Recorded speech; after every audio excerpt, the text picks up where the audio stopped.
माननीय जो है डिस्ट्रिक्ट लीगल सर्विस अथॉरिटी, जिसको जिला विधिक सेवा प्राधिकरण कहते हैं, माननीय सिविल कोर्ट के द्वारा मैं आपका अधिकार मित्र PLB भीमताल से।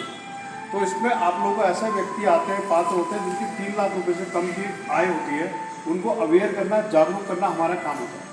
तो इसमें अलग अलग तरीके की कोई भी दिक्कत, जैसे आप कहीं रेस्टोरेंट में काम कर रहे हैं, कहीं किसी प्राइवेट इंस्टीट्यूट में काम कर रहे हैं, कभी कोई ऐसी दिक्कत आती है, कोई ऐसी प्रॉब्लम आती है, महिलाएं भी काम करती है, जैसे कहीं पर ऐसी दिक्कत आएगी कोई प्रॉब्लम, तो उनके बेनिफिट्स के लिए जिला विधिक सेवा प्राधिकरण और राज्य विधिक सेवा प्राधिकरण बनाया गया है। उनमें 3 लाख रुपए से कम की जिनकी भी आय होती है, वो सरकार की योजनाओं के द्वारा उनको मुफ्त में विधिक सहायता दी जाती है। तो समय समय पर हम लोग अवेयरनेस कैंप लगाते हैं और आप लोगों को जागरूक करते हैं। जैसे आप कोई किसी नशीले पदार्थ के उपलक्ष्य में ना,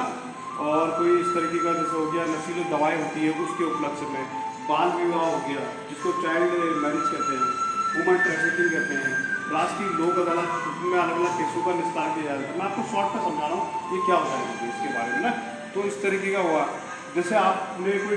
टीवी या फ्रिज खरीदा, बाहर से कहीं से खरीद के ले आए आपने वहाँ से, अब डिस्ट्रीब्यूटर के पास जाएंगे, शॉपकीपर के पास जाएंगे, तो आपने GST बिल उसने सब कुछ आपसे लिया है। अब वो घर में ला के वो ख़राब हो जाता है, अब क्या करें, अब उसके पास जाएंगे, यार इसको रिप्लेस करो, ये करो, वो अपना दादागिरी दिखाता है, या कोई ऐसी प्रॉब्लम आ रही है, तो उसको कहते हैं उपभोक्ता फोरम। उपभोक्ता फोरम में आप उसके ऊपर मुकदमा दायर कर सकते हैं, तो उसके द्वारा भी आप लोगों को हक मिलता है। तो जैसे मेरी कैप में लिखा है न्याय सबके लिए, न्याय सबके लिए मैं हम लोग जो है वॉलंटियर हैं, एक तरह से वो बिल है। तो इसमें आप लोगों को कभी ऐसी दिक्कत आएगी तो आपको निःशुल्क विधिक सहायता का हमारा काम होता है। हमारा जो ये ऑफिस है या लीगल एड ऑफिस विकास भवन में भी होता है। समय समय पर कोर्ट क्या कहता है, कोर्ट ये कहता है क्योंकि अलग अलग केसों के निस्तारण किया जाता है। कोर्ट कभी ये नहीं चाहता कि किसी का घर टूटे या कोई ऐसी प्रॉब्लम आए ना। Are you speaking in English, do you know Hindi, आप लोग जानते हैं?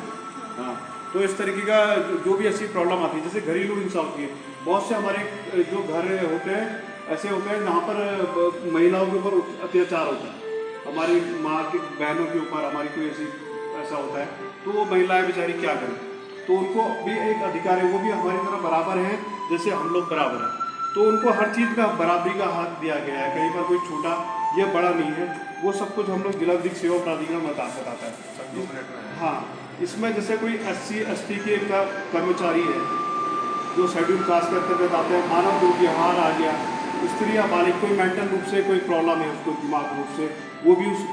उसको मुफ्त में विधिक सहायता दी जाती है। इसके अलावा कोई और भी औद्योगिक सीनियर सिटीजन होता है जो 60 साल से ज़्यादा की उम्र में होते हैं, उनको भी मुफ्त में विधिक सहायता दी जाती है। और इसी तरीके का आप लोगों को कानून के बारे में जागरूकता करना, ये हमारा काम मेन मकसद होता है।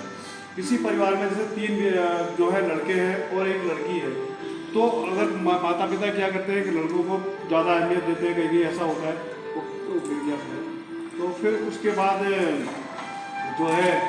और लड़की को जो है कम समझते हैं। तो प्रॉपर्टी में कानून क्या कहता है कि जो 25% का अधिकार है वो तीनों में बराबर का है। इसका कहने का मतलब है अगर उसको कोई प्रॉपर्टी है उनके पास या कुछ भी है, उसको डिस्ट्रीब्यूशन करेंगे तो वो अपनी एक लड़की को भी उतना ही देंगे जितना 3 लड़कों को देंगे, उसका भी उतना अधिकार है, जिसको भरण पोषण का अधिकार कहते हैं। मुझे आप लोगों को ये अवेयर करना, जागरूक करना अलग अलग है। इसके अलावा हमारी सरकार की जो योजनाएँ होती हैं, अलग अलग जो बेनिफिट स्कीम होती हैं, जैसे स्वरोजगार के क्षेत्र में